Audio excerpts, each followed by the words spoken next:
video, and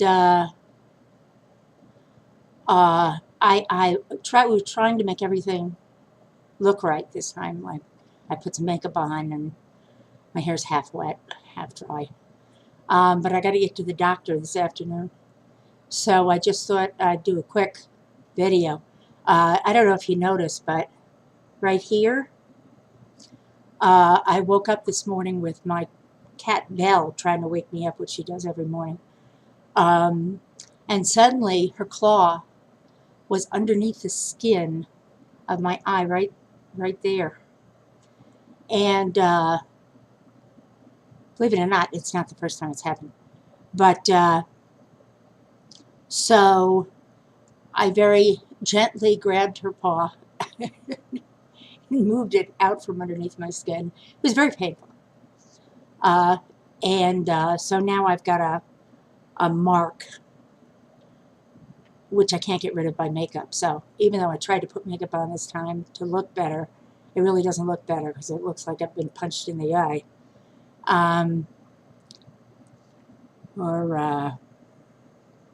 Yeah, there. That's where she did it. Ouch.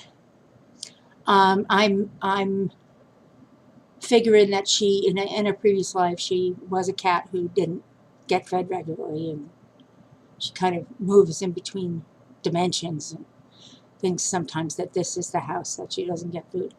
Believe me, she gets food. She's 14 pounds, which is not big for a Maine Coon, but for a female, that's pretty normal.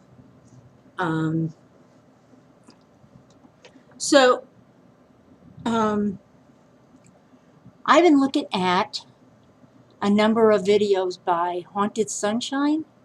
I think that's her name. Come on, hurry up. Hurry up. The offender lurks. Come on. If you're getting up, get up. Come on, get up. Well, anyway, by something Sunshine, and I just thought they were cute. I went through them all. I spent 2 hours going through her videos. And her videos were about haunting and how she was in and how it was haunted and all of that. And that's something that I'm very interested in. When I was in my 20s, I used to do haunting hunts, if you want to call it like that. And even in my 30s. It's something that I'm really interested in. I'm also really interested in near-death experiences. And I've gone through a lot of the videos for near-death experiences, and I'm of the opinion, I always have been, that there is no heaven and hell. There's only the afterlife, and that we choose the path we're going on when we jump into the fetuses, or actually the babies when we take our first breath. And okay, this is better. Block the sun. So I'm, when you think about the near-death experiences and how similar they are in the way that they're just a part of where they are, I often wonder, okay, how do we relate that to hauntings? Poltergeists, hauntings, whatever, because I don't believe in demons. So, and it's funny, you know what? People who believe in demons never get possessed. So I think that that's something that you should think about. How does that work together? Is it simply the spirit that's haunted? If we really blend in to the next dimension, if our souls do, then I would have to say that the spirit was the only thing that was left really connected to the life experience, let's say, if that makes any sense to you. And I'd really be interested in hearing what people think. Unless you're vulgar, I'm not going to remove your comments. So have at it. So that's what I think. Yeah, I know it sounds a little weird, like, wouldn't you think that people like Hitler and Jeffrey Dahmer and those kind of people would be punished? And the truth is, I think they were punished. They were punished here. The torment in their own heads that we don't know about, that none of us know about. And I'm just guessing. But I just don't see a hell. I mean, if I can love my child unconditionally, how much less could the Creator love me? And that's what I think. You know, I don't like the mechanics of fear to control a society. And, you know, unless it's fear of the death penalty, and that keeps you from killing somebody, but that probably doesn't happen. So I don't like the mechanics of fear in getting people to act the way you want them to act. And I think that whole thing about heaven and hell were societal, were religious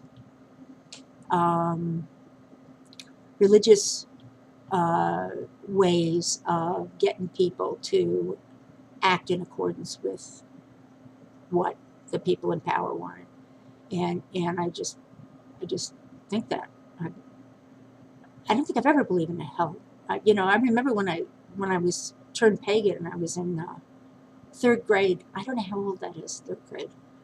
But anyway, we were studying the Greek gods and goddesses, and I remember running home and saying to my mother, "Does anybody believe in the gods and goddesses anymore?" Because I thought, you know what? If one person in the world believes it, then I won't feel bad believing in it. And she said to me, "Don't be silly. Nobody believes that shit anymore." But I couldn't help myself, see, because it's just what I believed. It worked with my chromosomal aura.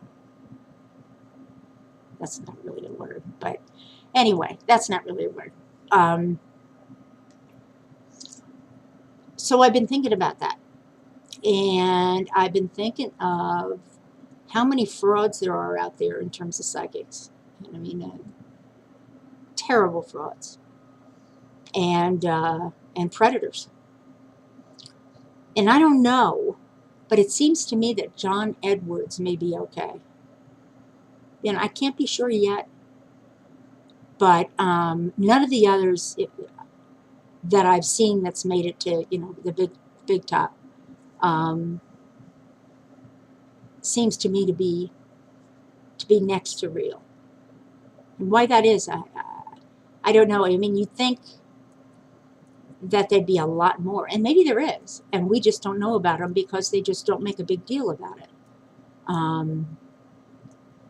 That gal, Teresa Caputo, looks interesting. But, you know, she's on a TV show, and you got to wonder. You know? You got to wonder.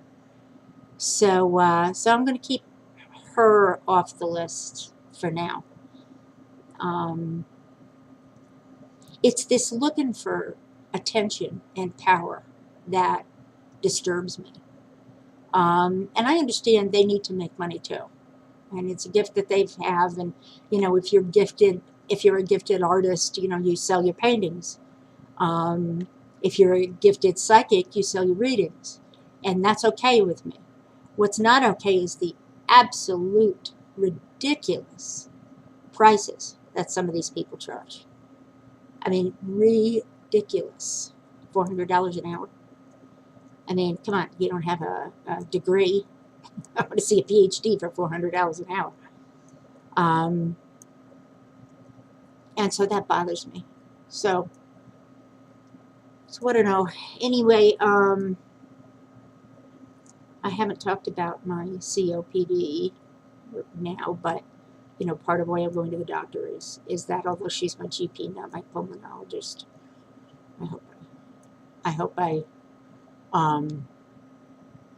pronounced that right. but I had some heart, what is it called, rhythm differences or abnormalities when I went last time 10 months ago, and we thought it was probably a certain medication I was on, because it was known to do that. Sinus bradycardia, something, something, something, something. And so my guess is she's going to want to do another one. And anyway, so if there's anything to report, I will certainly do that. But for right now, I'm going to sign off. And next video, I think I will make sure that Belle and Ruby are around so you can see them. Anyway, Belle anyway, because she's the monster male attacker. Okay, thanks. Have a great day.